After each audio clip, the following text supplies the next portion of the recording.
Goedenavond, welkom op deze zaterdag de 28e oktober alweer. Dit is het nieuws in Zeeland vandaag.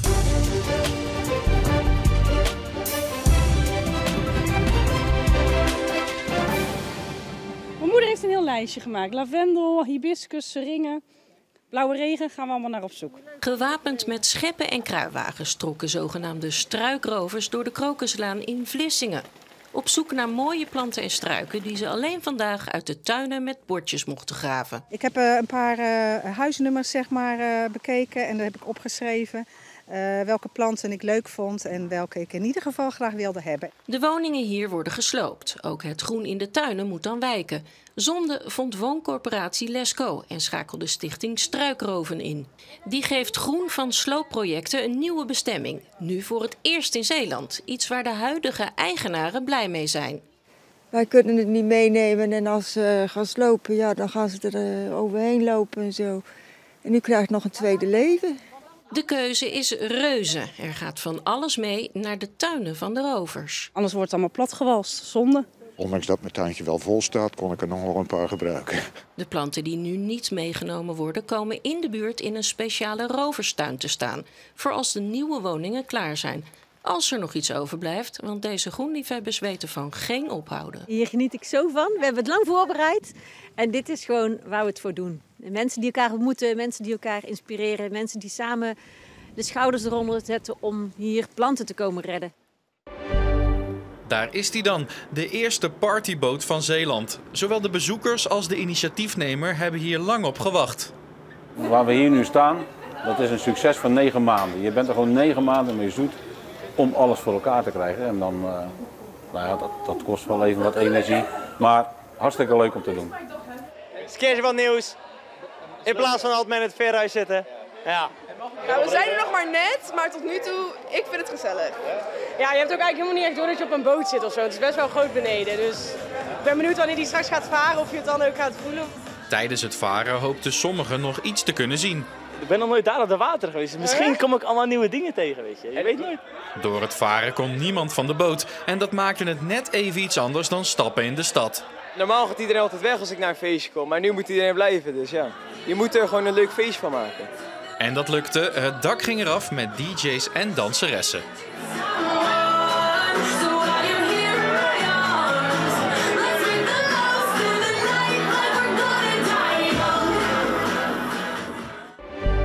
De wintertijd gaat vannacht in. Dat betekent dat de klok een uurtje teruggaat. Om 3 uur vannacht wordt het opnieuw 2 uur. De wintertijd duurt tot zondag 31 maart. De Zeeuwse klassieker terug van weg geweest op de voetbalkalender tussen Hoek en Kloetingen in de derde divisie van het zaterdagvoetbal. Met hier een corner voor Hoek, ingeschoten door Mathieu de Smet en hens geconstateerd door de scheidsrechter. En dan gaat de bal op de stip. De hensbal was van Dook van den Berg. En achter de bal Steve Schalkwijk, de spits van Hoek. En met wat moeite gaat die bal erin. En hij zet zijn ploeg op voorsprong. Dan maken we een sprongetje naar de tweede helft. Een diepe bal van Ruben de Jager in de richting van Kuil Doesburg. Dan trekt Augustine Loof aan de noodrem. En die krijgt een rode kaart van de arbiter. Moet vertrekken. En dan gaat Kloetingen op jacht naar de gelijkmaker. De bal hier in de 16. Overtreding van hoekverdediger Roysel James. En dan gaat de bal opnieuw op 11 meter. En dan krijgt Kloetingen een strafschop. Ruben de Jager achter de bal. En ook die bal gaat binnen. En dan is het 5 minuten voor tijd 1-1. Komt er dan nog een winnaar? Het antwoord is nee. Er komt wel nog een gelijke stand ook in de rode kaarten. Want dit is een rode kaart voor Kloetingen-verdediger Koen Plank. Hoek en Kloetingen spelen met 1-1 gelijk. Ik denk dat het voor ons meer een verliespartij is dan een winstpartij voor Kloetingen. Als je ziet hoe blij dat zij zijn met het gelijkspel. Ik denk dat het voor ons eigenlijk vandaag een overwinning kon zijn. Maar jammer genoeg blijven we met het punt. En oké, we hebben niet verloren, maar ik had toch veel liever gewonnen. Ik denk met net iets meer geluk, iets meer duelkracht op het laatst, dan kunnen we misschien hier de overwinning pakken. Maar ik weet ook niet of dat over heel de wedstrijd gezien terecht was. Maar wat ik zeg, 1-1. En het is een resultaat voor ons hier. En wij staan boven Hoek. De Zeeuws-Vlaamse coverband Back to Coda bestaat al 25 jaar. En dat wordt gevierd met een optreden in jazzpodium Porgy & Bess in Terneuzen.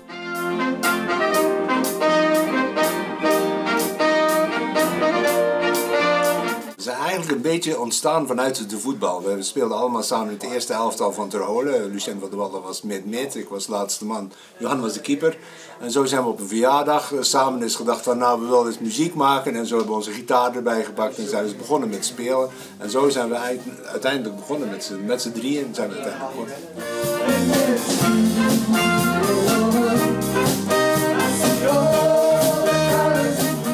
We spelen vooral covers. En covers die we zelf ontzettend leuk vinden om te spelen, die spelen we dan na. En zo zijn we begonnen met een aantal covers.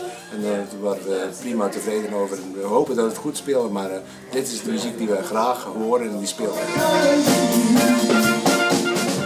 Ieder brengt nummers in en soms zeggen we vinden het niks. En dan repeteren we een paar keer en zeggen ja, het kan toch wel worden. En iedereen kan zelf nummers aandragen die hij leuk vindt. En we kijken dan of we het kunnen spelen, ja of nee. En of daar ieder zijn partij in heeft, ja of nee. En zo maken we de nummers.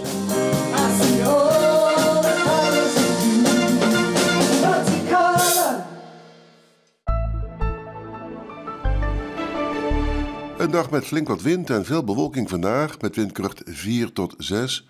Ook veel bewolking en wat regen op de Sloedam, maar de meeste buien die er waren op Walcheren en Schouwen te vinden.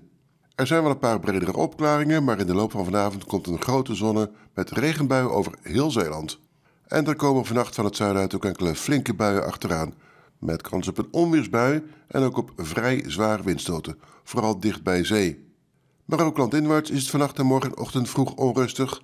Morgenochtend is er wat zon en is het meest droog voor een tijdje, maar laat in de ochtend en morgenmiddag passeert een tweede zone met verspreid enkele regen- en onweersbuien.